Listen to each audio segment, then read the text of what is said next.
l'émission Bonjour Côte-du-Sud. Une présentation de votre Uniprix Daniel Lachance aux Galeries Montmagny. 418-248-8191.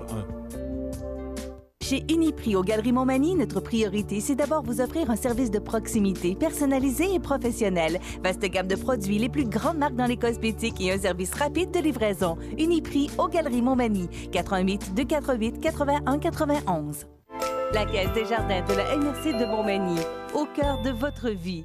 La Caisse des Jardins de la MRC de Montmagny vous offre de participer aux multiples implications à la vie communautaire qu'elle supporte dans la région. La Caisse des Jardins de la MRC de Montmagny, au cœur de votre vie. Suivez-nous sur notre page Facebook. Une bonne journée à vous. Mercredi 15 janvier 2020. Incendie d'un garage à Montmagny. Fraudeur à identifier à Lévis.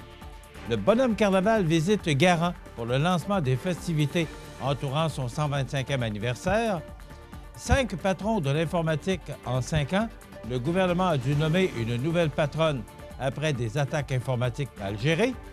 Les nombreux projets de construction augmentent les besoins de main-d'œuvre dans la région. Le pavillon de l'avenir recrute. Le CI3S de Chaudière-Appalaches annonce une nouvelle chaire sur la santé en milieu rural.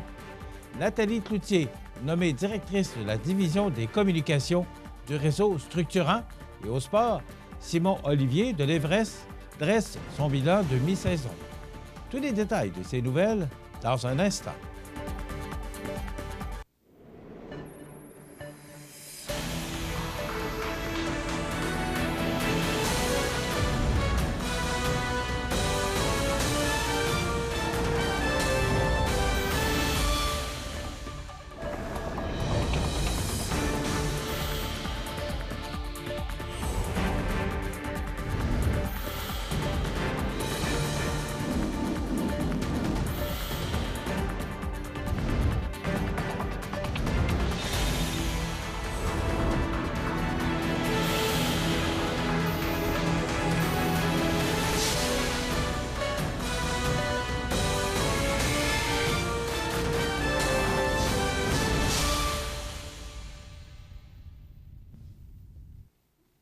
Bonjour, Mesdames et Messieurs. Vers 14h15 lundi dernier, la centrale d'urgence a reçu un appel concernant un feu de garage au 403 route Transcomté à Montmagny. Les pompiers du service incendie de la ville de Montmagny se sont ainsi rendus rapidement sur les lieux pour éteindre les flammes, et ce, avec l'aide du camion-citerne de la municipalité de Notre-Dame-du-Rosaire. C'est seulement vers 15h30 que la situation a été maîtrisée. Toutefois, les professionnels ayant combattu le feu sont demeurés plus longtemps sur place afin de s'assurer que l'incendie ne reprenne de plus belle, puisqu'il y avait du bois de chauffage entreposé dans le garage en question. Selon le directeur incendie, Pierre Boucher, le bâtiment est considéré comme étant une perte totale. On ne connaît d'ailleurs pas les raisons inhérentes à l'origine du feu, mais tout semble pointer en direction d'une cause accidentelle. Le propriétaire a également été blessé légèrement lors de l'incendie. L'enquête se poursuit toujours afin de définir les causes exactes de ce sinistre. Le service de police de la ville de Lévis demande l'aide de la population afin d'identifier 2 hommes qui auraient commis des fraudes à l'aide de faux terminaux TPV à Lévis. Les fraudeurs interceptent des livreurs de restaurants sur la route en prétendant être les clients visés par la commande et récupèrent la nourriture en payant avec de l'argent liquide. Par la suite, ceux-ci se rendent à l'adresse de la livraison en se faisant passer pour le livreur et insistent pour que la commande soit réglée par carte de débit. Par différents subterfuges, ils réussissent à subtiliser la carte de débit des clients tout en mémorisant leur NIP pour finalement effectuer plusieurs achats et retraits un peu partout en province. La police de Lévis demande à la population de rester vigilante face à ce type de fraude. Si vous reconnaissez ces individus ou avez de l'information permettant de les identifier, nous vous demandons de communiquer avec le service de police de la ville de Lévis au 418-832-2911. Vous pouvez également communiquer avec nous sur notre ligne confidentielle au 418-835-5436. C'est vendredi dernier, dans une ambiance festive, que l'entreprise d'origine québécoise Garant, située à Saint-François-de-la-Rivière-du-Sud, lançait ses activités entourant son 125e anniversaire. Bien que d'autres activités auront lieu au courant de l'année afin de célébrer l'une des plus vieilles entreprises ayant pignon sur rue au Canada, c'est le bonhomme carnaval en personne qui s'est déplacé pour souligner le lancement des festivités, et ce, dans le cadre d'une journée toute spéciale où la direction de l'entreprise accueillait, à partir des petites heures du matin, les nombreux employés, avec notamment du café et de la musique. Ensuite, les médias locaux, Ensuite, les médias locaux ont pu visiter les installations afin d'en connaître davantage sur l'entreprise.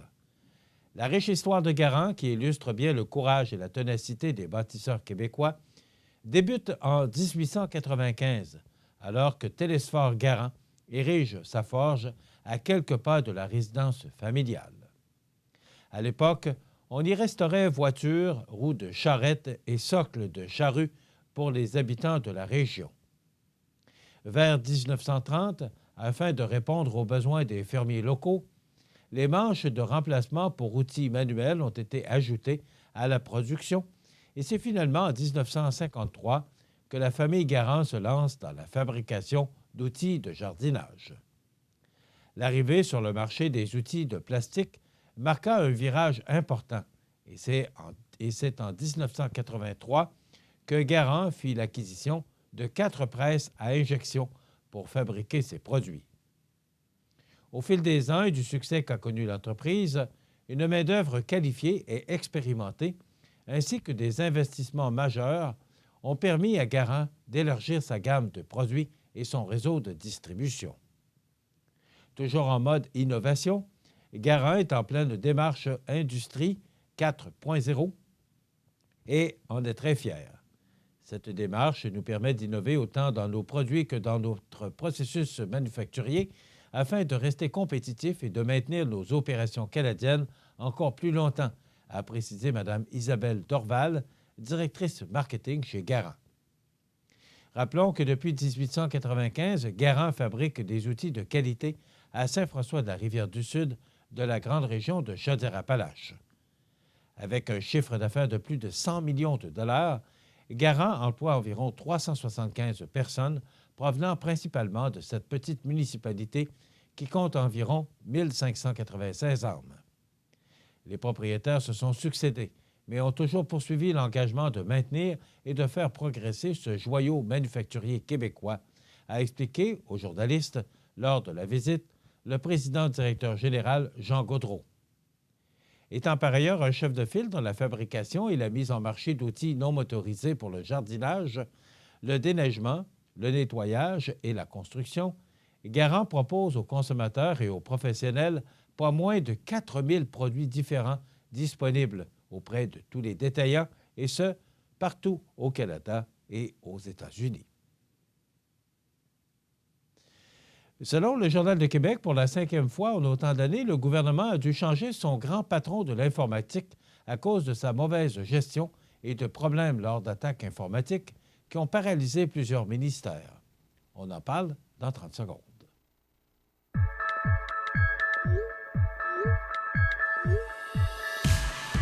Notre école, c'est la tradition. Notre école, c'est une famille. Notre école, c'est un milieu de vie. Notre école, c'est une maison. Notre école, c'est notre avenir. Notre école, c'est le Collège de Sainte-Anne de l'Apocatière. On a hâte de la présenter à nos portes ouvertes le samedi 18 janvier. Selon le Journal de Québec, pour la 5e fois en autant d'années, le gouvernement a dû changer son grand patron de l'informatique à cause de sa mauvaise gestion et de problèmes lors d'attaques informatiques qui ont paralysé plusieurs ministères. Le ménage promis par le ministre délégué à la transformation numérique, Éric Kerr, a fait une première victime de taille. Benoît Boivin, le grand patron de l'informatique du gouvernement du Québec depuis juin 2016, a été congédié en octobre dernier, a appris notre bureau d'enquête, ou le bureau d'enquête du Journal de Québec. À l'époque de sa nomination, il s'agissait du 4e ténor à ce poste en 17 mois. le gouvernement a toujours eu de la difficulté à trouver des candidats d'expérience pour ce poste en raison de la complexité des mandats et du bordel informatique qui affiche plusieurs projets d'envergure. Ce patron est le plus grand donneur de contrats informatiques, gère un budget avoisinant les 4 milliards de dollars et est responsable de la sécurité de l'information du gouvernement. Depuis l'arrivée de la CAQ au pouvoir, Benoît Boivin devait piloter la nouvelle stratégie de transformation numérique. Or, selon des sources en haut lieu, M. Boivin a été congédié notamment en raison de sa gestion de 2 attaques informatiques qui ont paralysé des ministères l'an dernier. De son côté, le porte-parole du Conseil du Trésor, Jean Hautelaire, soutient que les incidents informatiques ont été traités convenablement. Au lieu de déclencher une commission d'enquête après des années de bordel informatique, Éric Kerr avait promis de faire lui-même le ménage. Le cabinet du ministre n'a toutefois pas voulu commenter ce dossier. C'est Catherine Desgagnés-Belzile qui a hérité du poste par intérim le 31 octobre. En avril, elle avait déjà été nommée secrétaire adjointe à la transformation numérique. Fonctionnaire de carrière, elle était, auparavant, au Centre de services partagés du Québec. Elle a également été directrice chez Revenu Québec. Selon les sources du Journal de Québec, elle est considérée comme une étoile montante au gouvernement et la femme de confiance du ministre. Elle doit notamment mener à bien l'important projet d'identité numérique des Québécois qui permettra aux citoyens d'accéder de façon sécuritaire et facilement à tous les services du gouvernement. Il s'agit par ailleurs d'un vrai jeu de chaises musicales. Septembre 2014, le patron informatique Jean-Marie Lévesque part 1 an avant la fin de son mandat. Sa gestion avait été remise en question par les parlementaires, dont le ministre libéral de l'époque, Martin Coiteux. Octobre 2014, le nouveau patron, Jean-Guy Lemieux, quitte le poste à son tour pour éviter toute apparence de conflit d'intérêts. Son frère était vice-président de la firme CGI. Québec nomme par intérim Yves Ouellet, économiste réputé de la haute fonction publique. Il n'a pas d'expérience en informatique. Février 2016, Yves Ouellet souhaite faire autre chose, mais le gouvernement est incapable de trouver un candidat pour clore l'intérim.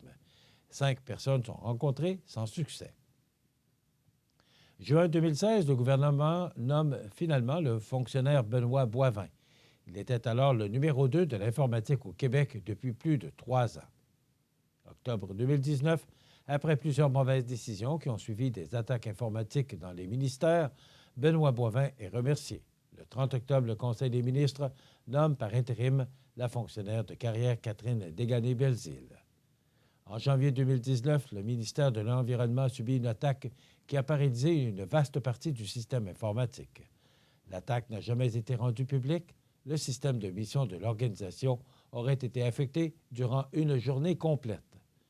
Au printemps, le ministère de l'Énergie et des Ressources naturelles et celui de la Faune ont été victimes d'une attaque informatique qui a paralysé des milliers de postes durant plusieurs jours.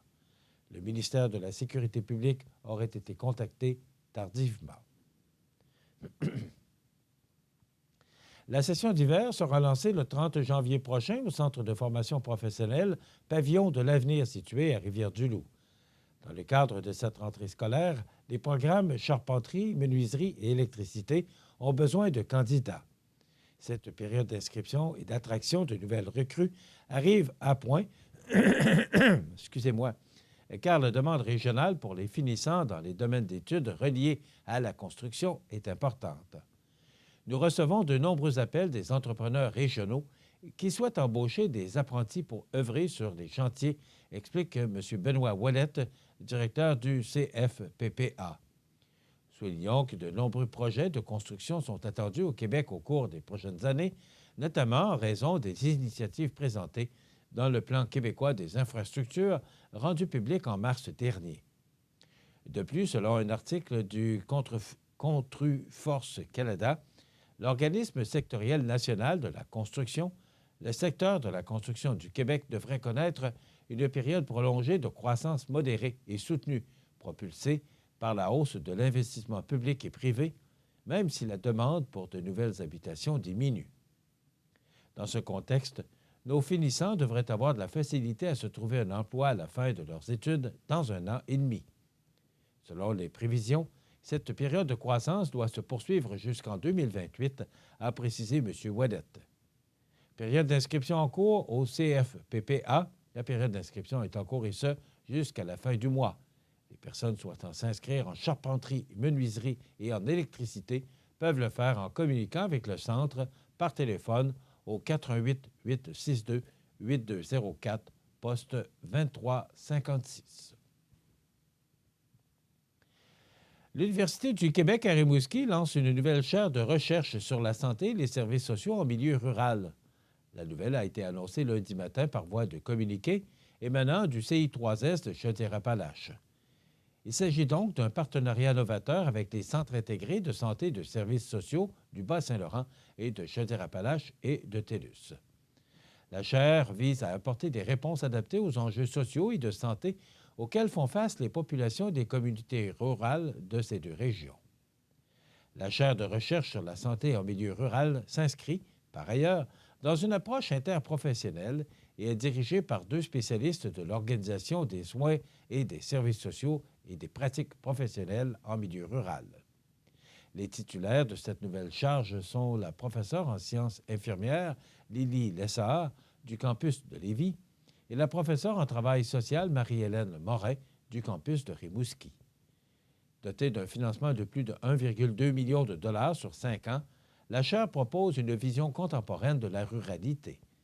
Elle concentrera ses travaux de recherche sur le développement de solutions adaptées, favorisant ainsi la santé et le mieux-être des personnes, des familles, des groupes et des communautés rurales dans des régions du Bas-Saint-Laurent et de Chaudière-Appalaches. La programmation scientifique sera développée en partenariat avec les acteurs du milieu de la santé et des services sociaux des deux régions, et ce, tout en tenant compte des caractéristiques territoriales et démographiques des milieux ruraux. Les travaux s'appuieront sur la conviction que ces milieux détiennent les compétences nécessaires pour agir sur les enjeux de santé qui les concernent. Cette chaire de recherche fait suite à un partenariat novateur entre l'UQAR, le réseau de la santé et des services sociaux et le secteur privé. Cette collaboration facilitera le transfert des connaissances vers les populations rurales, les intervenants de la santé et des services sociaux et les décideurs. L'UQAR est profondément enracinée dans les régions qu'elle dessert et cette nouvelle chaire sera bénéfique pour les populations qui y résident, a expliqué Jean-Pierre Ouellette, recteur de l'UQAR. Quant au PDG du CIS de Chaudière-Appalaches, Daniel Paré, cette approche aidera au bon fonctionnement des établissements de santé sous sa responsabilité. Les préoccupations de notre personnel seront prises en compte dans la réalisation des travaux de recherche. Leur implication permettra de développer une pratique professionnelle plus stimulante qui répond à leur réalité sur le terrain. La création de la chaire de recherche sur la santé en milieu rural vient accentuer le positionnement de l'UQAR dans le domaine de la santé et des services sociaux. En plus de former une relève de pointe, elle permettra de regrouper une masse critique de chercheuses et de chercheurs afin de développer de nouvelles connaissances, de bonifier la formation des étudiantes et des étudiants en santé et en services sociaux et de favoriser une étroite collaboration en continu avec le réseau de la santé et des services sociaux. C'est sans tambour ni trompette que la Ville de Québec a nommé sa nouvelle directrice de la division des communications du réseau structurant l'été dernier. En effet, le Journal de Québec nous apprend aujourd'hui que, dans un sommaire décisionnel publié en juillet 2019 et qui est passé inaperçu, Nathalie Cloutier, qui fut directrice générale du CLD de Montmagny pendant plusieurs années et qui œuvrait à la Ville de Québec depuis déjà 4 ans au poste de directrice de la division marketing et a également travaillé au cabinet de relations publiques nationales, a été confirmée comme directrice de la division des communications du réseau structurant de transport en commun, affectation que l'on dit temporaire.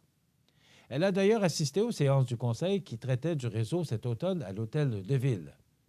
Son affectation temporaire durera le temps que le réseau soit mis en place, explique la directrice des communications de la Ville, Marie-Christine Magna.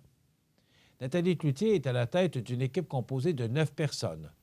Outre la directrice, on compte 6 professionnels, un technicien multimédia et une agente de secrétariat. L'équipe est complète depuis le 11 novembre. Les relations de presse seront cependant gérées par un professionnel qui ne fait pas partie de la nouvelle division.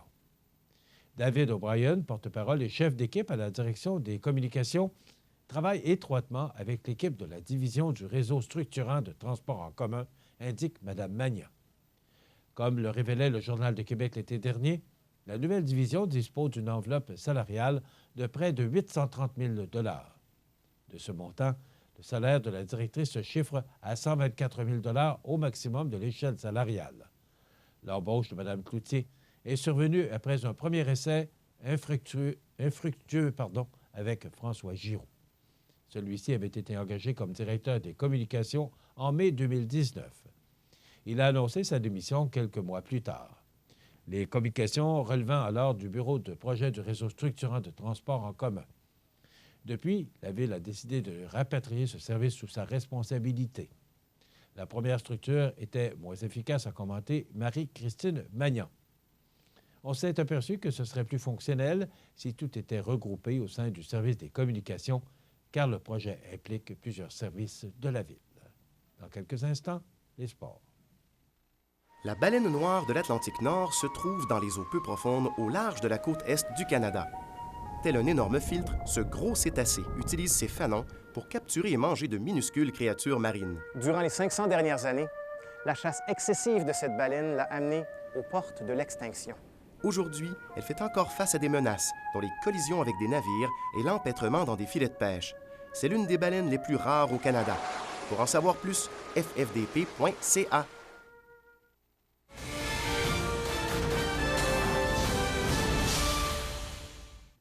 Côté sport, c'est sur le coup de 13 h vendredi dernier que prenait fin la période de transaction de la Ligue de hockey junior 3A du Québec.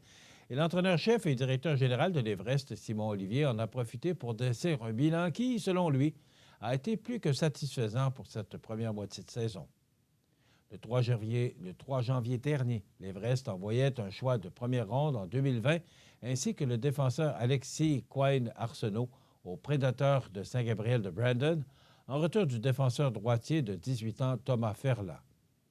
Depuis cet échange, le directeur général de l'Everest n'a pas chômé. Une autre transaction majeure a été réalisée à la limite de la période de la dite période.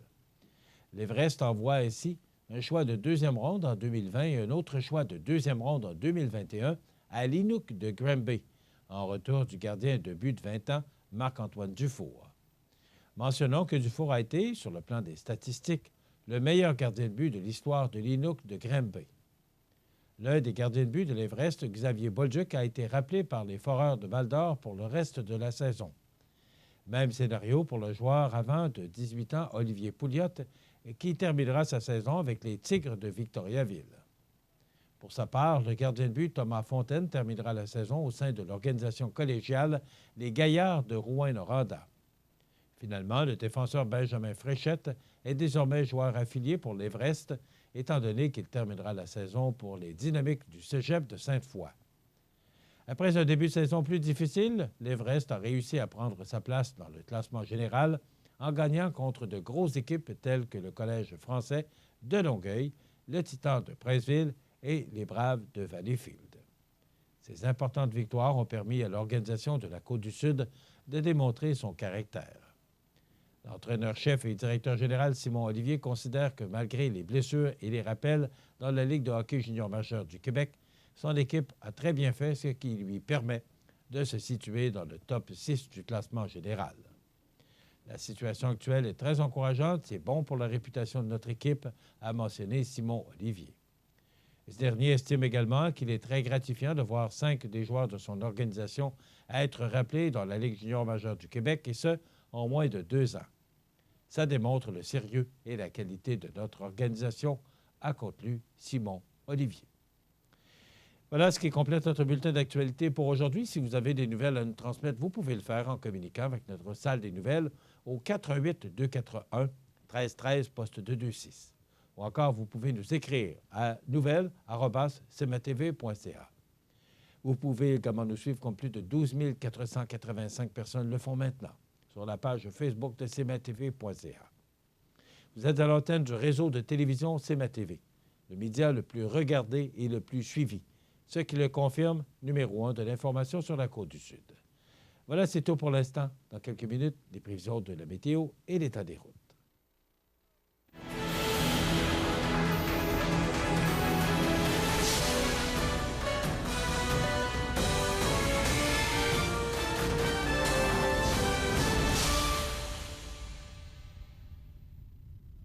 Les Caisses Desjardins de Montmagny-Lillet, fiers partenaires de l'émission Bonjour Côte-du-Sud. Les partenaires suivants sont fiers de s'associer à cette portion de notre programmation.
Donc, on se plaignait depuis quelques semaines qu'on n'avait pas de neige. Les skieurs, les motoneigistes, tout le monde était en panne de neige. Bien là, il neige presque à tous les jours. Vous avez remarqué ce matin sur votre balcon qu'il y a encore à peu près 2 à 4 cm de neige qui est tombée au cours de la nuit dernière. Ça devrait se poursuivre. On regarde en détail d'abord notre image de radar qui nous indique qu'on recevra encore de la neige, mais ça devrait cesser au cours de l'avant-midi. Généralement nuageux par la suite, une accumulation encore de 2 cm.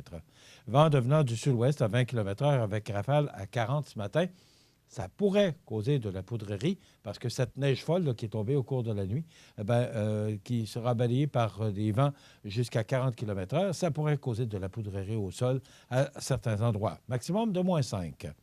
Ce soir et la nuit prochaine, généralement nuageux, vent du sud-ouest de 20 km/h, qui deviendront légers au cours de la soirée avec un minimum de moins 9. Demain jeudi, parce qu'on a eu quand même du temps doux là, depuis le début de la semaine, demain jeudi, on nous parle de temps nuageux, faible neige qui débutera tôt le matin et cessera en après-midi. Vent devenant du nord-est à 20 km/h avec des rafales à 40 le matin. Température stable à près de moins 8. Donc, ce sera plus froid demain. Moins 8 comme maximum, mais il y aura des vents. Donc, on parle d'un refroidissement éolien de près de moins 16. Pour la nuit de jeudi à vendredi, ciel dégagé, minimum de moins 20. Et pour vendredi, ce sera très froid. Soleil avec un maximum de moins 15 degrés. Pour la nuit de vendredi à samedi, ciel dégagé, minimum de moins 22. Et pour samedi, on parle d'un ennuagement et ce sera encore froid avec un maximum de moins 14 degrés pour Montmagny, moins 15 pour Lillet et moins 17 pour Kamouraska. Pour la nuit de samedi à dimanche, de la neige, minimum de moins 14. Et pour dimanche, neige, venteux, maximum de moins 10. Donc, ce système-là, pour dimanche, il faudra le surveiller parce qu'il y a de la neige et il y a du vent. Mais pour l'instant, c'est quand même très loin de nous. Donc, quelle trajectoire ça prendra et quelle intensité prendra ce système? C'est à suivre. On pourra vous donner plus de détails plus vers la fin de la semaine. Pour la nuit de dimanche à lundi, averse de neige, minimum de moins 15. Et pour lundi, c'est du soleil, froid, avec un maximum de moins 14. Pour la nuit de lundi à mardi, dégagé, minimum de moins 21. Et pour mardi, on parle de soleil avec un maximum froid de moins 14 degrés. Donc, à compter de vendredi, là, ce sera froid. Il y aura des précipitations presque à tous les jours, sauf au début de semaine où le soleil sera là lundi et mardi. Sinon, d'ici à dimanche, là, on parle de temps nuageux. La température la plus élevée a été enregistrée en 2010 avec 7 degrés et la plus basse en 2004 avec moins 29 degrés. Pour les précipitations, hier, on a connu 0,4 cm de neige.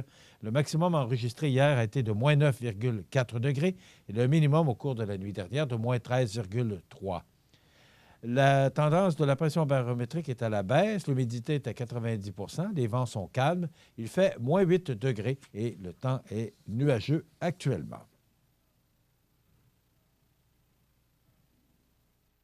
L'état des routes présenté par le garage Fernand Landlois à Montmagny, qui offre le service de remplacement de pare-brise, la peinture et le débosselage de votre carrosserie. Le garage Fernand Landlois est membre de la bannière Car Expert. Le garage Fernand Landlois et Fils, 4e rue Montmagny, 248-5622. L'état des routes présenté par le garage Fernand Landlois à Montmagny, qui offre le service de remplacement de pare-brise, la peinture et le débosselage de votre carrosserie. Le garage Fernand Landlois est membre de la bannière Car Expert. Le garage Fernand Landlois et Fils, 4e rue Montmagny, 248-5622. Bon, bien, l'état des routes ce matin, donc l'autoroute 20 de Lévis vers Saint-Vallier, c'est partiellement enneigé. La 132 de Lévis à la Pocatière, la 279 de Beaumont à Saint-Damien, la 281 de Saint-Michel à Saint-Philémon, la 283 de Montmagny vers Saint-Just et la 204 de Saint-Jean vers Saint-Camille. C'est enneigé, c'est glissant. Donc, toutes les routes secondaires et même l'autoroute 20 et la 132 sont enneigées. Alors, si vous devez vous déplacer aujourd'hui, la prudence est de rigueur et je vous l'ai mentionné, avec des vents qui vont monter d'intensité au cours de la journée, ça pourrait causer de la poudrerie à certains endroits, surtout pour les routes secondaires, là. Donc, la prudence est de rigueur. Voilà, ça complète l'état des routes. Dans quelques instants, les anniversaires IGA. Profitez des avantages exclusifs aux membres des Jardins. Visitez le www.desjardins.com pour les découvrir. Les caisses Desjardins de la région vous souhaitent bonne journée. Chez Luminaire Futura, voyez notre choix immense de lampes de table, modèles suspendus ou murales, grand choix de lampes de travail pour étudiants, petits et grands, le plus grand choix d'horloges pour tous les goûts et pour tous les styles. Luminaire Futura, 125 Taché Ouest Montmagny, 248-73-35. Vous regardez le réseau de télévision C'est ma TV. Les anniversaires IGA vous sont présentés par votre magasin Coop IGA Extra de Montmagny, qui vous rappelle que bien manger, ça commence dans votre magasin Coop IGA Extra de Montmagny. Venez vivre la différence à votre magasin Coop IGA Extra de Montmagny. Ah ben c'est aujourd'hui, le mercredi 15 janvier, déjà le milieu du mois de janvier. Et c'est le temps de souhaiter bon anniversaire à nos jubilaires de ce 15. Mais d'abord, hier, c'était l'anniversaire à Ginette Aubé du groupe de prière Saint-Thomas. Donc, bon anniversaire, Ginette Aubé du groupe de prière Saint-Thomas. C'était hier, le 14 janvier. Et bon anniversaire à Claudia Cloutier. C'était hier également, le 14 janvier, de son conjoint Frédéric, ses enfants Lucas et Noah et de sa maman. Donc, bon anniversaire, Claudia Cloutier, hier, le 14 janvier. Aujourd'hui, le 15, c'est l'anniversaire à Sarah Daigle. Elle a 20 ans, Sarah. Aujourd'hui, elle chante dizaine. C'est grand-maman Ghislaine qui vous souhaite bon anniversaire. Sarah Daigle, qui a 20 ans aujourd'hui. Bon anniversaire à mon arrière-petite-fille, Élie Deschamps, qui a 9 ans aujourd'hui. C'est de la part de grand-maman Pierrette. Alors, bon anniversaire, Élie Deschamps, qui a 9 ans aujourd'hui. Et bon anniversaire à Nicole Fusette. C'est de la part de sa maman. Alors, bon anniversaire aujourd'hui, Nicole Fusette, le 15 janvier. Vous voulez souhaiter bon anniversaire aux gens que vous aimez, vos parents, vos amis? Tout simplement, vous nous téléphonez au 88-241-1313, poste 229. Aujourd'hui, c'est l'anniversaire à Ivan Waddell, cycliste olympique et directeur général associé de la microbrasserie Archibald. C'est l'anniversaire à Yves P. Pelletier aujourd'hui. C'est humoriste, comédien, acteur, réalisateur québécois qui a été longtemps avec le groupe Rock et Belles Oreilles. Il faisait M. Caron. Pardon? Il faisait M. Caron. Ben oui. Et c'est l'anniversaire. Il a 59 ans, Yves P. Pelletier, aujourd'hui. Anne Bédard, comédienne québécoise. On a des problèmes de gorge ce matin. Je vois Elle a ça, 60 ans. Et tu sûr, tu vas finir? On va s'en passer. On va s'en sortir. C'est l'anniversaire aujourd'hui du décès en 2016 de Michel Martin, 96 ans, actrice française. Michel Daigle, comédien qui est originaire de Sainte-Perpétue de Lillet. Il faisait qui nounou. est décédé en 2016. Il faisait nounou, lui. Oui, oui. Ben oui. Alors, Michel Daigle, un excellent comédien qui a joué dans L'Ancien Comte, qui a été très populaire justement pour son rôle de nounou. Décédé en 2015. J'ai dit 2016, c'était 2015. Il est décédé à l'âge de 69 ans. Et en 1999, prof, Vincent F. Chagnon. Ça vous dit de quoi? Non. Non? Il est décédé en 1999, 83 ans, maire de Lévis. Ah, OK, de là. 1966 à 1990. Les Galeries D'ailleurs, Chagnon. Les le centre Galeries d'achat Chagnon. de C'est l'endroit ça. porte son nom, les Galeries Chagnon. C'est ça. Voilà, ça complète pour les anniversaires. Maintenant, dans quelques instants, vous l'avez entendu, le prof est avec nous, donc on va s'amuser et rire un peu. Et Ah oui? après quoi, on vous présente Josiane Blais qui nous parle de Accès Lillet. Et José Soucy est avec nous, bien sûr, pour nous commenter l'actualité. Il devrait nous parler, entre autres, de cette déclaration du président de Maple Leaf qui a fait toute une déclaration par rapport aux événements États-Unis et Iran. Oui, oui. Alors, il a suivi ça pour nous, mais il devrait nous commenter ses commentaires. Commenter ses commentaires. Ouais. C'est comme ça qu'il faut le dire. C'est pas un Restez matin avec facile, hein? nous. Restez avec nous. Bonne émission. La Clinique Dentaire Montmagny, c'est un service complet de dentisterie. 4 dentistes, un orthodontiste, un maxillofacial. C'est aussi une équipe qualifiée d'hygiénistes, d'assistantes, désireux de répondre à vos besoins. La Clinique Dentaire Montmagny, 63 Taché-Ouest, 248-2175. Vous regardez le réseau de télévision C'est ma TV.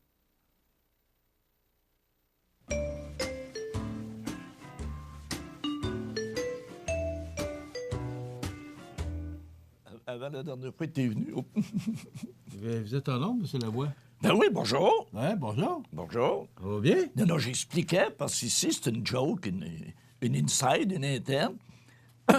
J'ai été laver mes lunettes avec ton tissu, puis... Il y a une bouteille de liquide pour lunettes, puis elle est dans mon bureau, puis à peu près juste lui qui l'a utilisé. C'est ça. Bon. Moi, ça va, prof? Ben, je vois clair, ça va très bien. Ah ouais. Vois-tu Michel aussi? Ah oui, OK. Tu vois clair, mais vois-tu Michel? On va rire un peu? Pas juste le voir, on l'entend. On l'entend, c'est bien ça. Hey, il y avait de la misère un matin. Ouh! Oui, c'est toujours... Ben oui, il slack la cravate. Mais tu sais que c'est... Il faut que tu... c'est 25 minutes de bulletin de nouvelles. Ben oui. De lecture, mais aussi, tu sais, le matin, on parle pas beaucoup, hein, alors... Non. Faudrait que tu te lèves à 4 heures, réchauffer les lampes. T'es un vieux modèle, t'es un modèle à lampe, toi. Réchauffer les lampes. Ben oui, t'en rappelles la radio, il y avait des lampes et tout ça, la TV. Ben, c'est KBM, c'était le même, hein. Ben, il fallait réchauffer les Il fallait lampes. arriver tôt. Ah oui? Oui. Parce que pour allumer l'émetteur, pour arriver à allumer tous les équipements... Ben oui, c'est ça, la nuit, c'était fermé. C'était des lampes. Ben oui. Ben moi, j'ai encore des lampes. Oui. Ouais. J'ai changé une en descendant le matin. Non, mais je savais. Oui, c'est ça. C'était pas beau ce matin? Colin, non. Parce que, il y a un grand bout, ils ont oublié de gratter cette nuit. Boulevard Lordier, c'était pas gratté. Boulevard de la Capitale, c'était pas gratté. Ben non. Puis là, j'ai été chanceux. Je suis passé avant les grattes, parce que là, tu suis des grattes, toi, de large, là. Tu n'as pas longtemps, hein? Je serais arrivé pour demain. Et ce que je pense aussi, c'est qu'on essaie tellement de gratter les fonds de tiroir, là. Ben oui. Ça coûte une fortune, les délègements. Ah oui, oui. On essaie par tous les moyens d'économiser. Alors, on comprend, mais là, c'est peut-être plus dangereux qu'autre chose. Ah oui, puis aussi, à Chemin-des-Îles, là, il y avait quelqu'un qui avait monté sur le rempart. Puis là, ça passait vite? Oui, c'est ça. Quand il n'arrivait pas de la sortie, et là, ça a jammé, puis là, t'as des policiers, puis là, t'as ci, puis le tank qui tire le char. J'ai pris 40 minutes de bout de ce coin-là. Ça? Je suis monté à Québec cette semaine, et sur Henri IV, il y avait une auto, une seule, qui était sur le côté. Alors, il allait probablement pas assez vite. Il aurait dû aller encore juste un petit peu plus vite. Donc, c'était épouvantable. Il faut... on a de la publicité qui dit qu'il faut adopter notre conduite à l'hiver. Mais ce matin, parce qu'ils ont des quatre pattes, là, des quatre roues. Ce matin, il y a des gens qui t'accotent ça, là, dans la valise, là, puis ils mettent les lumières, puis les mêmes, ils klaxonnent. Moi, ce que je trouvais le fun, des fois, là, quand il y en a des comme ça, 10-15 minutes après, t'es dans le clos. Là. Non. Je les envoie la même, je klaxonne. Non, mais... Il y en a que, tu sais, s'il y en a qui avaient des ailes, là, ils passeraient par-dessus les autres. Ah non, c'était ils n'arriveront pas plus vite. OK. On a dit qu'on était là pour rire. Ben, il y a rien de drôle dans ça. Là. Oui. Donc, tes trouvailles. Ben oui, des pas pires, tu vas voir. Écoute ça, là. Tu sais, la cocaïne, là, je vais te donner un exemple. La valeur d'un kilo de cocaïne en Colombie, 1 kilo en Colombie, 1 000 $. OK? 1 kilo. Le même kilo, quand il est rendu sur le marché en Europe, 70 000 70 fois. C'est pas des farces, hein? Tabarnak! Il a fait du chemin depuis la... Non, mais c'est de la grosse argent. Mais tu pensais? Hey, 70 fois. Pourquoi tu penses qu'il y a bien du monde qui se sont pognés? La pas du gain puis tout ça. Et là, t'en parleras à ton dentiste, OK? Combien ça prend de temps pour remplacer une dent cassée? Exemple, si tu es un tyrannosaure, tu sais, les bébites de l'ancien temps, puis tout ça, là, un carnivore qui vivait il y a 66 millions d'années, pour y remplacer une dent, lui, là, ça prenait 2 ans. Alors que si tu es un requin, en dedans de 10 jours, ta dent revient. Tu vois-tu, les requins? Ah oui. OK. Tu veux-tu? Non. Pour ça qu'ils sont capables de manger bien. Et là, tu vas voir qu'aux États-Unis, on dit... J'ai beaucoup d'exemples des États-Unis. Ils sont bizarres. Hein? Si tu conviens qu'il y a d'États aux États-Unis que tu as le droit de texter au volant. Ben, d'après moi, aux États-Unis, tu as le droit de texter au volant. Juste 2. Voyons donc. Ouais. Tu as 2 États. OK? Attends un petit peu. Excuse-moi. Qui n'interdisent cellulaire pas. C'est ça. On a le droit du cellulaire au volant. Voilà, mais pas de texter. On n'a pas le droit de texter. Ouais, mais il y a 2 États où tu as le droit de texter. OK? Le Montana, OK? Et par après, le Missouri. Mais le Missouri, c'est interdit juste aux gens de 21 ans et moins. Donc, ça veut dire que les vieux voient plus clair. Ils n'ont pas besoin de regarder en avant comment ça marche. Non. Tu vois, des fois, là, comment c'est niaiseux. Mais ça n'a pas de bon sens. Non, mais en bas de 21 ans, tu n'as pas le droit. En haut de 21 ans, c'est ça. Tu es plus intelligent à 22 qu'à 21. Ou peut-être tu as besoin de moins vert, moins wired, tu as de l'expérience. Mais aux États-Unis, on a le droit au cellulaire au volant. Oui. Et pourtant, je comprends pas, parce qu'il y a encore plus de voitures sur la route aux États-Unis qu'il y en a chez nous. Et quand tu arrives des 4-5 voies de large, là... Oui, je veux dire, pendant que là, tu textes, là... Je suis pas en désaccord avec ça. La loi qui est passée, qu'il n'y a plus de cellulaire au volant. Parce que, écoute, tu parlais tout à l'heure, que les gens sont bumper à bumper, là. Oui. Mais il y a tellement de voitures sur la route, il y a tellement toutes sortes de distractions, que là, tu es au téléphone. Même pas quand tu es au téléphone, tu n'es pas en avant, tu n'es pas... Mais... Alors qu'avec les systèmes audio maintenant qu'on a dans les voitures, c'est ça. Ben là, tu peux jaser tant que tu veux. Là, tu es en avant, puis tu n'as rien dans les mains, puis tu regardes en avant. Mais là, quand tu as le cellulaire, puis là, si le cellulaire ne marche pas, ou qu'il arrive de quoi, ou il y a une zone grise là, de signal, ben là, tu vas regarder ton téléphone, tu ne regardes pas en avant. Mais ce que je comprends pas, Michel, tu as encore des gens qui ont le téléphone à l'oreille. Ça, ça devrait même plus exister. Écoute, on peut pas les dénoncer parce qu'au moment où on va les dénoncer... Non, mais je l'ai encore vu un matin. Voyons donc ça. Ouais. Il me semble que là, Tu sais que les lois sont faites pour être défiées, hein? Oui, monsieur. Parce que on fait des lois, mais les lois, regarde, tu as le droit de rouler 100 km sur la 20. Oui. Trouve-moi quelqu'un qui roule à 100 km sur la 20.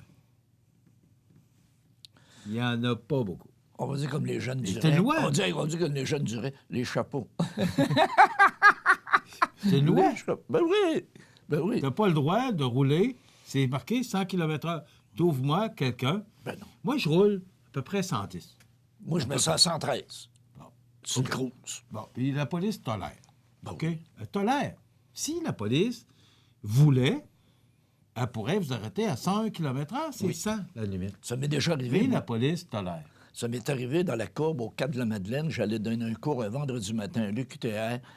Je suis dans la courbe. Non, mais toi, tu avais un char à ticket. Non, je suis dans la courbe. Il y a un radar. Je regarde, j'étais à 102. Il met les flashs, il me part après. Ben là, je dis, monsieur, 102, il dit, c'est ça, c'est 100. C'est sûr que c'était pas 202? Non. Mais j'ai été des périodes, j'ai eu des périodes folles, là. Mais j'ai pas été fou tout le temps, là. J'ai eu des périodes de lucidité. Et trouve quelqu'un qui roule à 100 km/h sur le Ben non. C'est une denrée rare. Mais ce qui est à 100 km/h sur la voie de gauche, là, tosse-toi, là. Il y a des niaiseux comme ça, des fois, là. Oui. Mais c'est parce que c'est 100 km/h. Pourquoi que les gens roulent à 115, 118? Puis ce qui est le fun, Michel, aussi... On le sait que la police va tolérer, mais la police aurait le droit de t'arrêter. Puis ce qui est le fun aussi, quand 2 vannes font une course, là, ils sont côte à côte là, à 102. Des fois, ça prend 7 minutes, 8 minutes. T'as pas envie de passer dans l'accotement. Puis non, mais... Puis tu remarqueras, c'est marqué, c'est inscrit derrière des camions, je roule à 100 km/h. Oui, c'est ça. Alors, il est correct. Oui. Tu sais que quand tu dépasses, là, puis tu roules à 110, là, puis il y en a un en arrière là, qui tape à 110, là, t'es correct parce que c'est maximum 100 km. Mais à toutes les fois que ça m'arrive, ça, moi, j'aimerais ça juste vérifier le réflexe. Sauter sur le frein à 2 pieds, juste pour le fun. Juste pour voir. Un matin, le petit jeune là, que j'avais au cul, je m'excuse l'expression, j'ai failli le faire juste pour voir.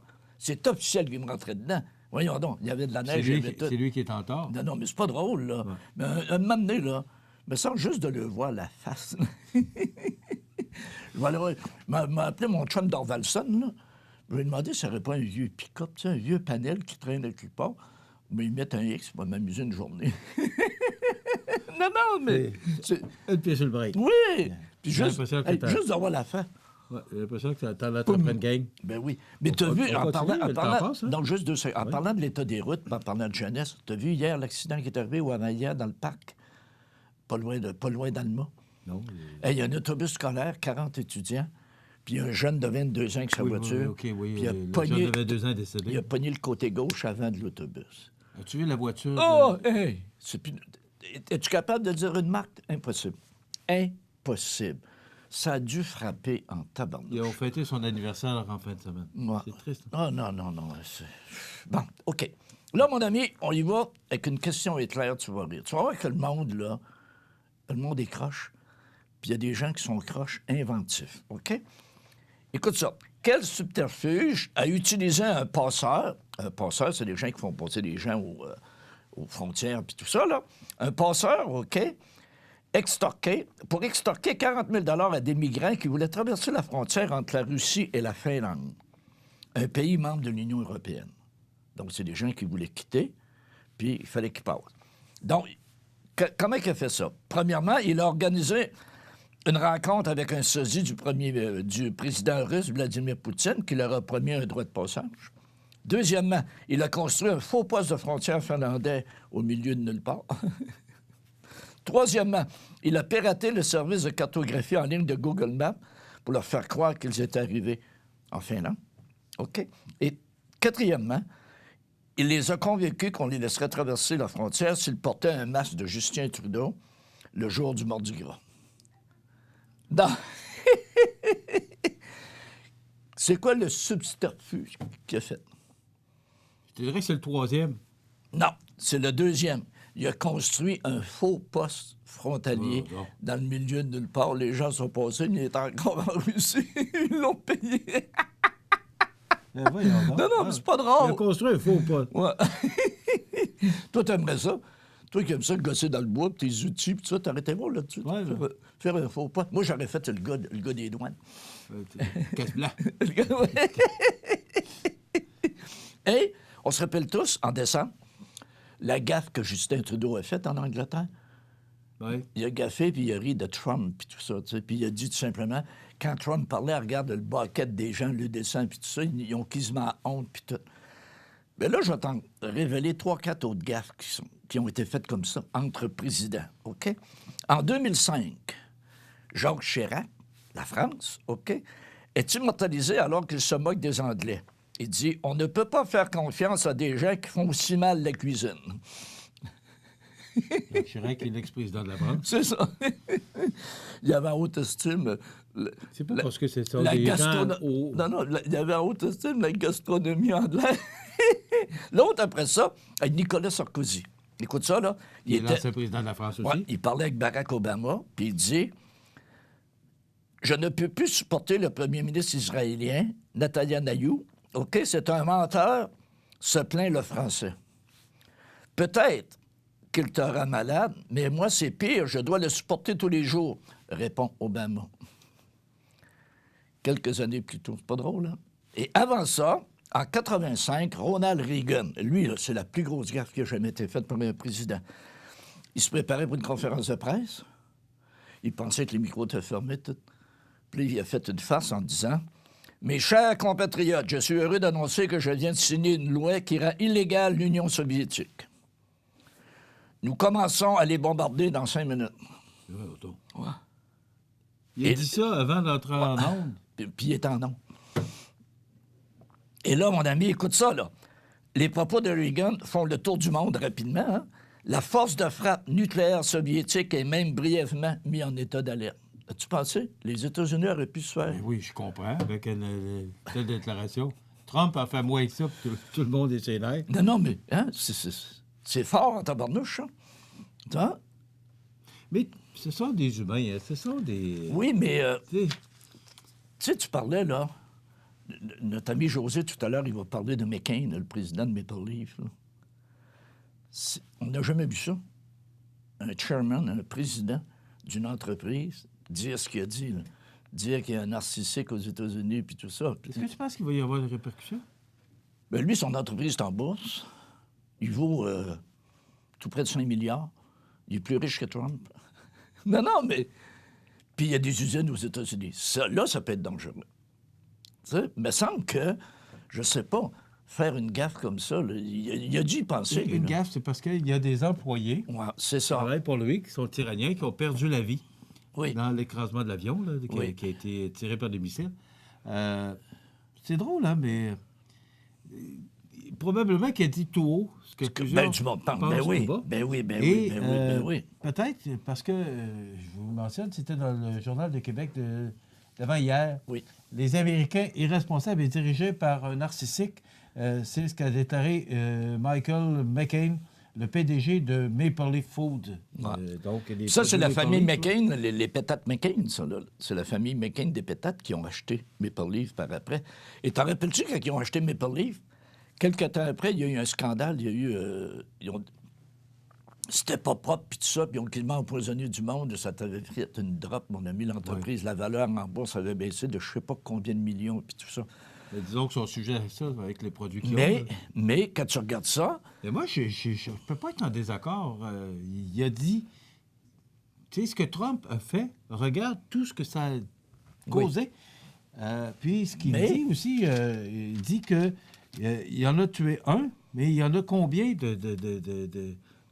comme le chef iranien.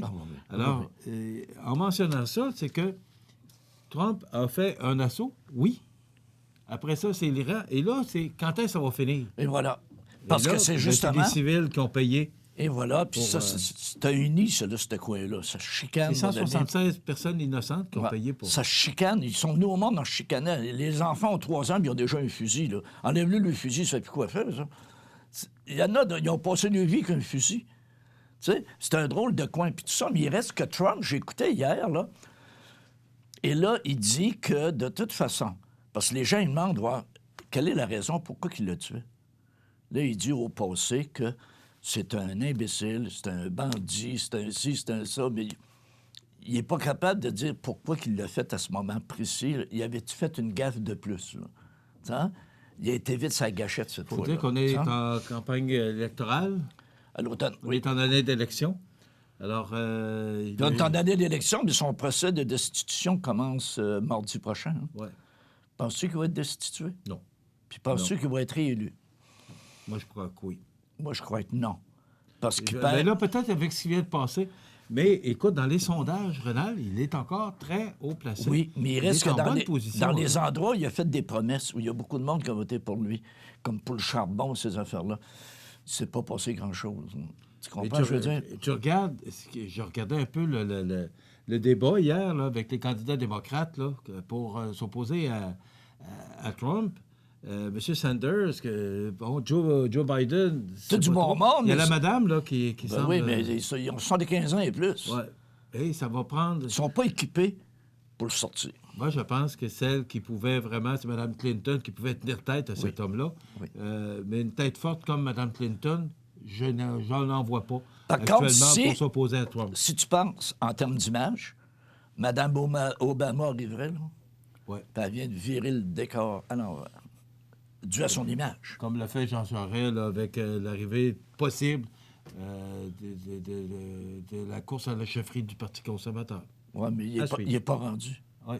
Il n'est pas rendu, mais c'est à On en suivre. reparle. Oui, On en oui, reparle. oui, oui, oui, oui, oui. Mais ça complète les trouvailles du prof. Je pense qu'on a jasé plus qu'on a trouvé aujourd'hui. Mais non, mais... Il y a tellement de sujets de conversation. Non, on a jasé, c'est des trouvailles, ça. Hey, non, on a trouvé le moyen de jaser. On prend congé la semaine prochaine, on revient dans l'autre semaine. Excellent. Merci, prof.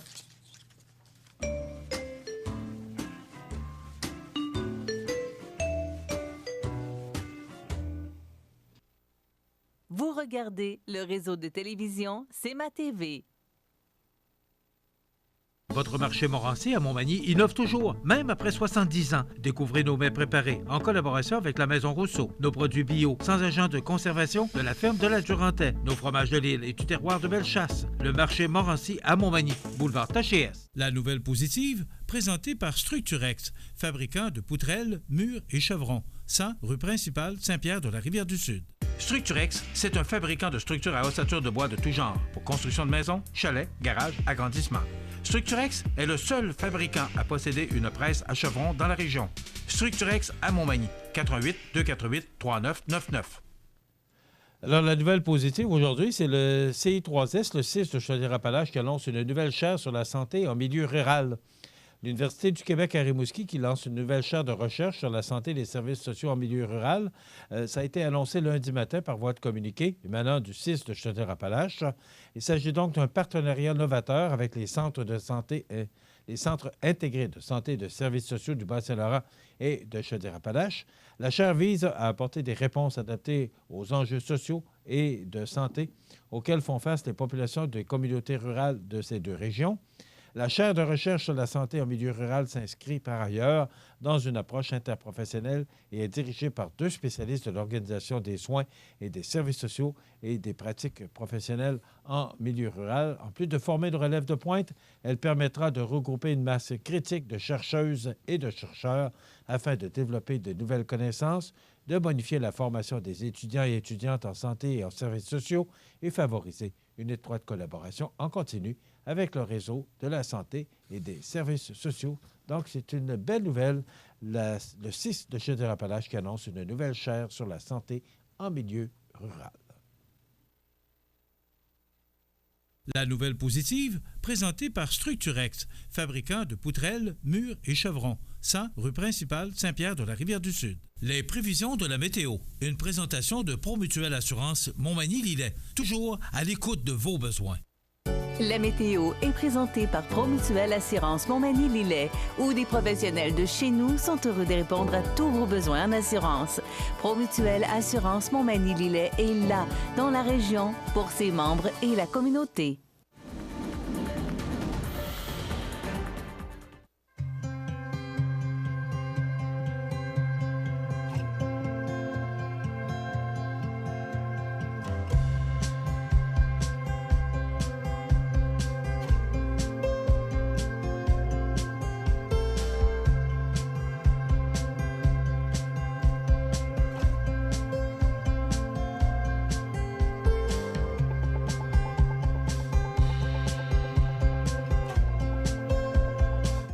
Les partenaires suivants sont fiers de s'associer à cette portion de notre programmation.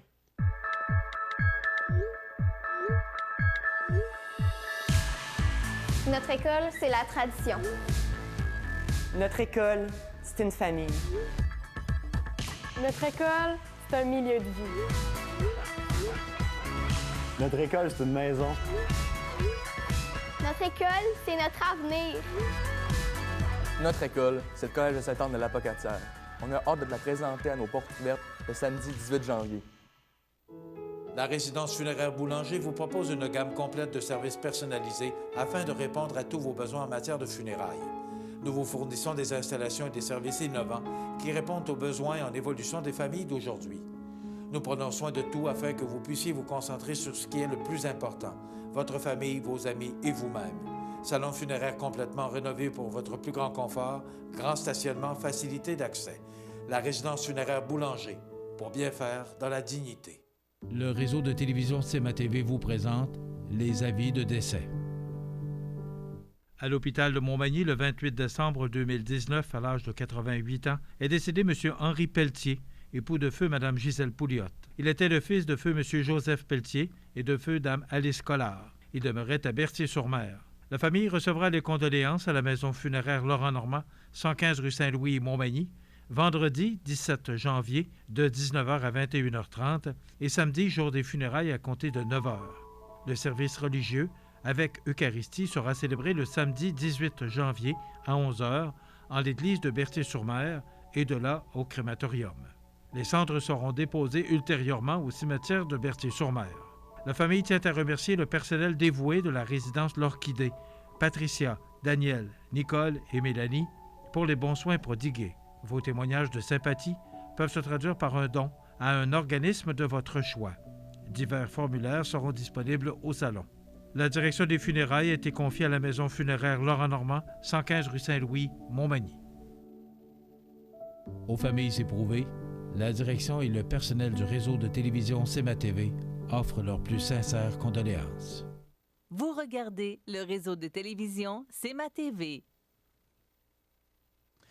Ma prochaine invitée, c'est Josée-Anne Dumais et j'ai pris le temps de prendre en note son titre, conseillère en communication et au marketing territorial pour la MRC de Lillet. Josée-Anne Dumais, bonjour. Bonjour. Bienvenue chez nous. Merci.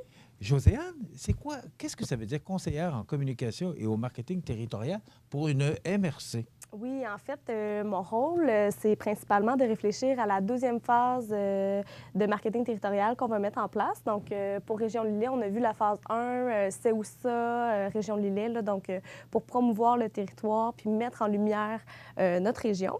Donc, mon rôle principal, c'est de réfléchir à comment on peut mettre en place des actions de promotion et de développement pour justement attirer des nouvelles familles dans notre milieu.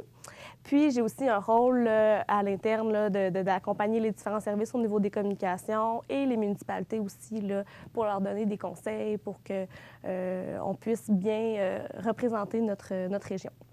Comment ça va, justement, parce que tu viens de mentionner, on veut augmenter la population. Comment ça se passe dans l'île? Est-ce que la population augmente, stagne, diminue un peu? Parce que, bon, toutes les municipalités, toutes les villes vivent un peu là, une diminution de leur population. Est-ce que la MRC de l'Est, elle se positionne comment par rapport à... Ça dépend vraiment des municipalités. Les réalités sont différentes. C'est sûr que, comme partout au Québec, on vit une décroissance de la population. Mais au niveau de la promotion puis du positionnement de la région là, par rapport aux années précédentes, il y a vraiment eu un travail là, en phase 1 il y a quelques années là, pour se créer une image de marque, se positionner finalement, déterminer c'est quoi la personnalité de la région. Puis je pense qu'à ce niveau-là, il y a vraiment eu une évolution. Maintenant, on est entre deux territoires qui sont positionnés fortement, le Montmagny et le Kamouraska, qu'on connaît bien, qu'on reconnaît facilement. Donc, c'était vraiment un travail de se dire comment nous, on se démarque à travers ça, comment on se positionne pour que les gens nous reconnaissent, pour que les gens sachent c'est où Région Lillet. Donc, d'où la campagne C'est où ça, là, qui a été fait l'année dernière ou environ. OK. Et justement, comment on se positionne? Parce que vous êtes justement entre deux pôles importants, la Pocatière et Montmagny. D'ailleurs, on va en parler parce que vous avez maintenant un véhicule, un transport. On va en parler dans quelques instants. Mais est-ce qu'il y a des actions à part Accès Lillet pour justement bien vous positionner votre MRC? C'est certain que pour se positionner, il a fallu vraiment réfléchir à qu'est-ce qui fait la différence chez Région Lillet, là, dans Région Lillet. C'est quoi notre personnalité?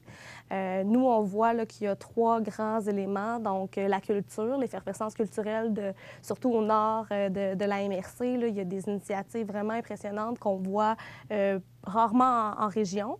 Donc, il y a cet élément-là. Il y a l'élément de la forêt aussi, donc l'industrie forestière au nord de Lillet et tout ce qui est la jeunesse. Donc, il y a un effort vraiment fait dans la région pour mettre en lumière les initiatives jeunesse. L'entrepreneuriat chez les jeunes aussi est favorisé, puis et les jeunes sont accompagnés dans leurs projets. Puis on voit qu'il y a vraiment un souffle nouveau là, à ce niveau-là, là, des jeunes qui démarrent des projets d'entreprise vraiment intéressants. Fait que c'est vraiment les trois grands pôles, si on veut, là, qui nous définissent.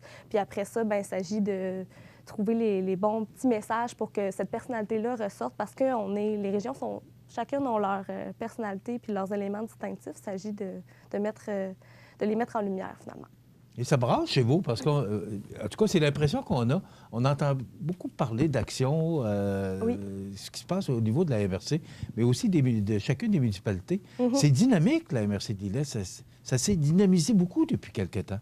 Est-ce que c'est une impression qu'on a ou c'est la réalité? Non, c'est la réalité. Puis je pense qu'il y a vraiment eu un constat. Tu sais, toutes les municipalités commencent à faire ce constat-là, qu'il faut développer nos milieux pour attirer de nouvelles familles, il faut s'assurer de la pérennité de nos services. Donc, il y a comme eu un constat qui s'est fait il y a quelques années. Puis là, bien, on met en place des actions concrètes parce qu'au-delà de la promotion, il faut développer nos milieux, il faut mettre en place des actions pour que les familles aient des services, qu'elles sentent qu'il y a des activités à faire, que tout est disponible là, dans leur municipalité ou à proximité. Fait que on fait des efforts dans ce sens-là. Puis en gardant en tête qu'est-ce que les jeunes familles veulent, qu'est-ce que les jeunes veulent, qu'est-ce qui est important pour eux afin de les attirer chez nous, finalement. Et votre rôle, c'est un peu ça. C'est que vous êtes, pour la MRC, mais vous allez vous offrez ce service-là auprès de chacune des municipalités pour les aider à se promouvoir ou à porter ou à faire des actions pour qu'il y ait du monde, pour qu'il y ait de plus en plus de monde. Les différents services de la MRC offrent cet accompagnement-là aux municipalités, que ce soit au niveau des communications, au marketing territorial ou même le développement économique ou l'accueil et l'intégration. On offre des conseils aux municipalités pour savoir qu'est-ce qu'on peut mettre en place pour que nos milieux soient plus dynamiques. Les municipalités ont déjà de super bonnes idées. Il s'agit des fois d'avoir une ressource qui donne un peu de temps aussi. Ce qui est votre cas, ce que exactement. vous offrez. Parce que les municipalités, on le sait, sont limitées en termes d'employés. Il y a une limite de tâches qu'elles peuvent prendre. Donc, nous, on est là en support, en soutien pour les accompagner là-dedans. Une action, parce que j'avais été présent lorsqu'on a fait le lancement à Saint-Pamphile du temps. Ça s'appelle Accès Lillet. C'est quoi Accès Lillet, Joséanne? Accès Lillet, finalement, c'est un service de transport collectif qui permet aux gens de la MRC de se déplacer du sud au nord, de l'est à l'ouest et de se rendre également à Montmagny et à la Pocatière. Donc, c'est vraiment, c'est un service, un autobus, finalement, que les gens peuvent prendre. Il y a 20 arrêts sur le territoire de la MRC dans différentes municipalités. Puis les gens peuvent prendre cet autobus-là pour se rendre à l'extérieur de la MRC ou même pour voyager là, sur le territoire. OK. Ça fonctionne comment? Comment on peut utiliser ce service-là? Parce que c'est beau, hein? C'est une belle wagonnette. Je ne sais pas comment... C'est un très beau véhicule, confortable. Et il y a tous les services à l'intérieur. Dites-nous comment ça fonctionne exactement. Bien, en fait, c'est très simple. Il y a un trajet, un itinéraire à suivre. Dépendamment de la municipalité où vous êtes, vous pouvez soit seulement vous rendre à l'arrêt, comme un arrêt d'autobus, puis prendre l'autobus parce qu'elle arrête à chaque... donc, pas besoin de réserver dans ce cas-là. Elle arrête à chaque arrêt. Pour les municipalités qui ne sont pas sur la ligne jaune qu'on voyait à l'écran tout à l'heure, qui sont dans la périphérie, là, comme Sainte-Félicité, Saint-Omer, tout ça, à ce moment-là, il faut réserver parce que l'autobus va aller vous prendre, mais seulement s'il y a quelqu'un, effectivement, qui réserve. Donc, ça dépend un petit peu de la municipalité où vous êtes, là, mais toutes les informations sont en ligne. Vous pouvez aussi appeler au numéro de téléphone. Il y a quelqu'un qui va pouvoir vous aider, surtout pour les premières fois, parce qu'après, c'est toujours la même chose. Là, c'est d'utiliser une première fois pour se familiariser. Oui, exactement. Puis ensuite, on devient habitué, puis c'est super simple. Là, mais la personne au bout du fil va pouvoir vous expliquer quel arrêt vous êtes mieux le prendre, lequel est plus près de chez vous, puis les horaires aussi, là, à quelle heure on part, à quelle heure on revient, etc. Bon, est-ce qu'elle vient à Montmagny? Accès Lillet, est-ce qu'il vient à Montmagny? Oui. Les lundis, mardis, mercredis, jeudis, Accès Lillet là, prend des gens dans la MRC de Lillet pour les amener à Montmagny, que ce soit à l'hôpital ou au centre d'achat pour leur rendez-vous. Puis ensuite, ils peuvent revenir là, à la fin de la journée avec l'autobus aussi. OK. Est-ce que les gens de Montmagny peuvent aller visiter les gens de Lillet avec Accès Lillet? Oui, ils pourraient prendre... OK, l'inverse se fait. Oui, ils pourraient prendre Accès Lillet pour se rendre dans la MRC également. C'est sûr que les horaires seraient peut-être moins bien adaptés dans ce cas-là, mais oui, c'est possible. OK. Ça coûte combien? C'est 5 $ le trajet, donc c'est super abordable. Peu importe l'endroit où on va. On peut partir de Saint-Pamphile, descendre à Montmagny, ça coûte 5 Oui, exactement. Exactement. OK, c'est très accessible. Oui, c'est super accessible. C'est l'objectif, finalement, c'est d'améliorer le déplacement des personnes dans la MRC, puis de favoriser leur autonomie, puis d'éviter l'isolement aussi chez certaines personnes qui n'ont peut-être pas de voiture ou qui préfèrent pas conduire l'hiver aussi. Ça peut être une réalité. Donc, à ce moment-là, on veut que ce soit un service le plus accessible possible. OK. Est-ce que les gens l'utilisent, Josiane? Moi, c'est toujours la question. C'est on met des services à la disposition de la population, mais est-ce que les gens s'en servent? On a vu depuis l'an dernier une augmentation de 33 de fréquentation. Donc, quand même, on voit que les gens s'approprient le service puis commencent à l'utiliser davantage. C'est certain que ça répond peut-être à un besoin d'un certain public qui n'a pas de voiture ou, comme je disais, qui préfère ne pas conduire l'hiver ou les personnes âgées qui ont plus de permis de conduire. Fait que c'est peut-être pas tous les groupes, mais là, on veut justement à ce que n'importe qui puisse se sentir à l'aise de prendre le service parce que finalement, ça peut permettre de ne pas utiliser notre voiture une journée puis de plutôt utiliser le transport collectif. Donc, puis, de plus en plus, on sent aussi que les gens ont envie d'avoir des alternatives à la voiture. Donc, ça, c'en est une, mais il y a d'autres choses aussi qui est mis en place dans la MRC puis qui sera mis en place bientôt pour, justement, pallier à la voiture unique, là. OK. Donc, on rappelle, Oui. on peut partir de n'importe quelle région. Il y a des journées spécifiques. On peut téléphoner. À quel numéro qu'on peut téléphoner? Je n'ai pas le numéro par cœur, Bon, mais c'est pas vous grave. pouvez aller sur le site web de la MRC de Lillet, /Accès Lillet, puis il y a toutes les informations qui sont là. On a une page Facebook aussi, Accès Lillet, où vous pouvez poser des questions. Il y a quelqu'un qui peut vous répondre sur Facebook également. OK. 5 piastres, c'est vraiment pas cher. Puis on peut venir magasiner ici à Montmagny. On peut aller à la Pocatière aussi. Oui. C'est ça qui est intéressant, c'est que ça va autant à l'ouest qu'à l'est, là, et ça peut aller au centre. On peut descendre à Saint-Jean-Port-Joli. Donc, il n'y a pas de destination précise. C'est qu'il y a un itinéraire que Accès Lillet suit. Oui. C'est vraiment... Puis moi, je l'ai vu, là, je ne sais pas comment l'appeler, le petit autobus, Oui. mais c'est vraiment confortable, c'est vraiment luxueux. Puis 5 piastres pour utiliser ce transport-là. Donc, ça permet aux gens de se transporter et de se déplacer. Oui, puis à l'intérieur, en plus, il y a le Wi-Fi. Donc, pendant le trajet, les gens peuvent avoir accès à Internet, là, gratuitement. Josiane, je l'ai dit tout à l'heure, on sent un dynamisme à la MRC de Lillet. Accès Lillet en est un, mais on sent que ça bouge chez vous. Puis merci d'être venu nous en parler. Puis on va suivre de près là, ce qui se passe à la MRC. De toute façon, on a un contact direct avec vous concernant tout ce qui se passe. On a parlé du défi aux entrepreneurs. Il y a beaucoup de choses qui se passent chez vous. Oui, puis il y en aura beaucoup d'autres à venir aussi, là, des bonnes nouvelles pour la MRC de Lillet. Bravo pour le travail que vous faites et saluez tout le monde de la MRC de Lillet de notre part. Puis Merci. on va continuer à vous suivre et continuer votre dynamisme. Merci beaucoup. Donc, Accès Lillet, on peut aller voir sur le site, sur MRC Lillet, Accès Lillet. Accès Lillet, donc c'est facile. Alors, si vous avez besoin, et à compter de lundi prochain sur l'Ozon, il y a une campagne de promotion justement pour vous montrer tous les services qu'on offre avec Accès Lillet. Merci beaucoup, Josiane. Merci. C'était un plaisir de vous recevoir. Merci beaucoup. Voilà, Josiane Dumais, qui est conseillère en communication et au marketing territorial de la MRC de Lillet.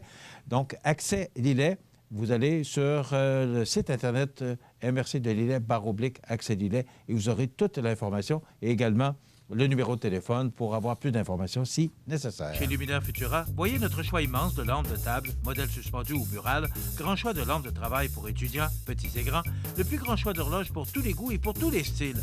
Luminaire Futura, 125 Taché Ouest Montmagny, 248 73 35.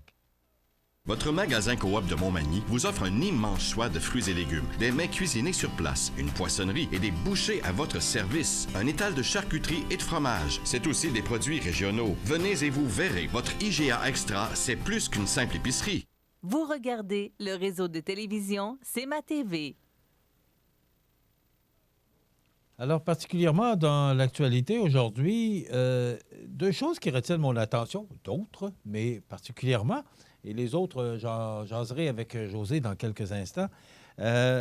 On nous dit que Poste Canada se dit fier du travail accompli, même si les retards ont bondi de 35 %. Hein? J'ai de la misère à comprendre. Poste Canada se dit fier du travail accompli, même si les retards ont bondi de 35 %. On nous parle d'une dame, d'une entreprise là, de Québec particulièrement, là, qui dit que les cadeaux, les achats ne se sont pas rendus à temps, les achats en ligne, là, ne se sont pas rendus à temps pour les fêtes des gens qui avaient acheté en ligne de ce commerce-là. Et la dame a dit que même, c'est à Québec, c'est un commerce de Québec, elle dit qu'elle était obligée d'aller elle-même livrer le colis parce que ça ne se rendait pas et qu'elle voulait absolument que ce soit rendu pour les fêtes. Alors, imaginez-vous s'il y en a qui ont reçu ça 1 semaine, 2 semaines, 3 semaines plus tard. C'est ce qui est arrivé. Et Post Canada dit, de son côté, écoutez bien, vous savez que le mois de décembre, ça a été quand même un beau mois, ça a été doux, presque pas de précipitations. Post Canada affirme que les conditions météorologiques ont eu une incidence sur les livraisons. Eh bien, depuis le 1er novembre, nous avons émis 25 alertes de service au Québec. Les plus récents problèmes de pluie verglaçante et de neige ayant interrompu la livraison du 27 décembre au 2 janvier, a répondu par écrit la porte-parole de Post Canada, Valérie Chartrand. Près de 56 millions de colis ont été livrés depuis le 10 novembre dernier.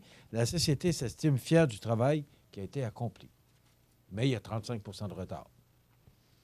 Moi, si j'avais 35 % de retard dans la livraison de mes clients ici pour la publicité qui doit débuter telle date, finir telle date, et on soit 35 % en retard parce que, pour toutes sortes de raisons, la livraison n'a pas été faite, je vous assure que les clients auraient tout simplement annulé leur commande.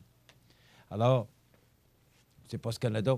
Et ils sont tout seuls. Alors, ça va bien. Hein? Et l'autre sujet qui a attiré mon attention ce matin, la démolition du Colisée de Québec. On a demandé des soumissions pour des appels d'offres, plus précisément, pour démolir le Colisée de Québec. Mais moi, ce que je me demande, c'est pourquoi on démolit le Colisée de Québec alors qu'il y a une pénurie d'arénas à Québec. Pourquoi on ne pourrait pas s'en servir? C'est sûr qu'il est désuet pour des spectacles ou toute autre chose, mais quand on parle d'aréna de Montmagny, ça a à peu près le même âge que le Colisée de Québec, et pourtant, on l'a réparé. Et c'est un des beaux arénas qu'on a sur le territoire. Mon fiston a joué au hockey pendant 10 ans, et je peux vous dire que j'en ai fait des arénas, et on est choyé d'avoir un aréna comme celui de Montmagny. Et là, ça va coûter 8 millions pour démolir le Colisée de Québec. Mais je ne suis pas certain que c'est la solution, alors qu'on pourrait peut-être l'utiliser pour d'autres activités, le hockey mineur ou peu importe, pour combler le manque, parce ça fait 2-3 arénas là, qu'on démolit. Et là, on va démolir le Colisée de Québec. Et là, ça prend, dans l'appel d'offres, la somme maximale que la Ville de Québec entend débourser a été établie à 7 millions. Il faut cependant ajouter 1 million pour les travaux préparatoires, précise M. O'Brien, pour un total de 8 millions, comme annoncé publiquement par le maire Régis Labaume. La Ville a par ailleurs assoupli ses critères d'évaluation parce que ça ne doit pas se ruer aux portes pour avoir ce contrat-là. Donc, on dit qu'elle n'exige plus les experts qui aient accompli au moins un projet de déconstruction d'un amphithéâtre parce qu'on disait, les gens qui veulent soumissionner, vous devez avoir une expérience d'avoir démoli un monument comme le Colisée de Québec. À suivre. Situé au cœur de Montmagny, Iris dispose d'une variété de lunettes et vous offre les services d'examen de la vue et le suivi de chirurgie au laser. Iris Montmagny, 2 boulevard Taché Est, 241-5252. Iris Montmagny, faites l'expérience d'une meilleure vision maintenant.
regardez le réseau de télévision C'est ma TV.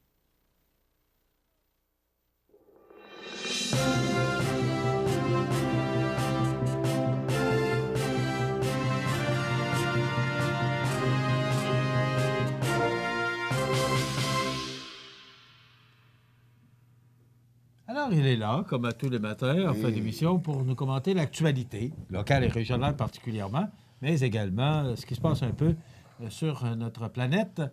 Parce que ça en passe des choses sur la planète. Oui. C'est incroyable, hein? Oui, c'est... Je voyais les manifestations ce matin sur LCN. Ça brasse au Liban aussi. Et même en Iran, ça brasse parce que pas tout le monde qui est d'accord avec la décision de la direction du gouvernement iranien, là, avec ce qui s'est passé. Oui, avec l'écrasement, l'explosion de l'avion. Oui, c'est ça. Mais la semaine passée, ça manifestait contre les États-Unis par rapport à la tuerie qu'il y a eu en Irak. Oui, mais là, c'est... c'est les Iraniens qui disent « T'as peu là, on n'est pas d'accord avec ça. » Tu sais qu'en 1988 ou 1989, il y a une frégate, je pense, ou un bateau de l'armée américaine qui a descendu en plein vol un avion commercial de l'Iran. Je ne sais pas, Iran Airlines, je ne me souviens pas trop c'est lequel. Et c'est George Bush, à l'époque, qui avait refusé de s'excuser. Pourtant, c'était une erreur. Ils l'ont pris, je ne sais pas pourquoi. Ils ont refusé de s'excuser à l'époque. Ça veut dire ce qui est arrivé en Iran versus l'avion ukrainien, c'est déjà arrivé pour un avion iranien et c'était les États-Unis qui l'avaient descendu en plein ciel. Mais l'Iran admet que ce sont eux qui ont tiré accidentellement. Oui, mais en même temps... il n'y a pas d'excuse. Non, mais il y a eu une escalade. Justin Trudeau a tout à fait raison lorsqu'il parle d'escalade. Et bien entendu, il y en a qui ont dit sur les réseaux sociaux, ouais, non, pourquoi il dit ça encore du grand Trudeau? Parce qu'il y a 600 Américains qui ont été tués par les Iraniens. Mais il faut connaître l'histoire de ce qui s'est déroulé entre les deux pays. En 1953, le pétrole, je me souviens pas du chef d'État en Iran, a voulu nationaliser le pétrole. Et il s'est fait débarquer par les services secrets anglais et américains. Et c'est là qu'ils ont mis le Shah d'Iran, qui était une marionnette des Américains. Ça date pas depuis hier, le conflit entre les deux pays. Pierre Falardeau disait une chose, il dit l'histoire, ça te permet de savoir l'heure qu'il est. Lorsque tu regardes ça froidement, tu sais pas pourquoi il agissent comme ça. C'est pas les bons contre les méchants. C'est pas un western, là. Les situations sont complexes et pour expliquer la situation, il faut que tu recules au moins jusqu'au 19e siècle. Oui, au 20e siècle, plutôt au début 20e siècle. Bon, tu comprends? Parce qu'à ce moment-là, au début, je te dirais en 1906-7, les Iraniens veulent exploiter leur pétrole, mais ils n'ont pas la technologie, le savoir-faire. Donc, c'est les Britanniques qui débarquent à ce moment-là. Et tu comprends, c'est les Britanniques ont des parts là-dedans, ils ne veulent pas les perdre non plus par la suite, hein. Qu'est-ce que tu fais pour nationaliser? C'est-à-dire que tu tasses les compagnies étrangères et tu mets ton propre monde au profit de ton propre pays. Ça n'a pas fait en 1953. C'est pour ça qu'il y a eu le champ d'Iran. En 1979, il y a eu la révolution de l'Ayatollah Khomeini. L'Ayatollah Khomeini. Il y en a qui faisaient un jeu de mots avec l'Ayatollah Momini. Ouais. Pas tout à fait le même pouvoir. Non. Mais toujours est-il que... On s'est fait taquiner avec ça. Oui, mais toujours est-il que les situations sont pas mal plus complexes qu'ils le paraissent, hein. Il faut que tu comprennes l'origine du conflit pour être en mesure de comprendre la situation actuelle. Et les gens, ce qu'ils font l'erreur des commentateurs souvent, même dans les radios ailleurs, c'est qu'ils parlent de la situation là sans avoir un recul sur la dite situation, de sorte qu'ils ne sont pas en mesure de tout expliquer. Mais c'est pas d'hier. C'est pas d'hier, puis c'est pas les bons contre les méchants. Là. Écoute, puis je le dis souvent, les États-Unis et Téhéran, c'est à combien de kilomètres? C'est plusieurs milliers de kilomètres, donc c'est pas à la porte. Il faut se demander aussi qu'est-ce qu'ils font là-bas. C'est des intérêts économiques. Les pays défendent des intérêts. C'est pas vrai qu'ils défendent juste des visions démocratiques pour répondre à la démocratie dans le monde. Souviens-toi ce que Jean Chrétien... Le pétrole est une source de chicane. Hein? Souviens-toi ce que Jean Chrétien disait par la suite, après son mandat, lorsqu'il parlait... lorsqu'il est venu le temps pour le Canada d'embarquer ou d'aller en Irak, de s'associer ou s'allier avec les Américains pour envahir l'Irak, les armes de destruction massive qu'on cherchait, on les a jamais trouvées parce qu'ils n'existaient pas. Je veux dire, c'était l'argumentaire qu'on avait avancé pour envahir l'Irak. Et ce que... L'Irak. Hein? L'Irak, exactement, l'Irak. Et ce que Jean Chrétien avait dit à Tony Blair à l'époque, il lui avait dit, parce que Tony Blair, lui, était persuadé qu'il fallait tasser Saddam Hussein parce que c'est un dictateur. Il dit, ouais, mais il y en a d'autres dictateurs ailleurs, pourquoi vous ne les allez pas tasser? Parce que c'est vos amis. Et évidemment, en Irak, il y a le pétrole. Tu sais, M. Chrétien avait bien des défauts, mais il a vu très clair le jeu des Américains à ce moment-là.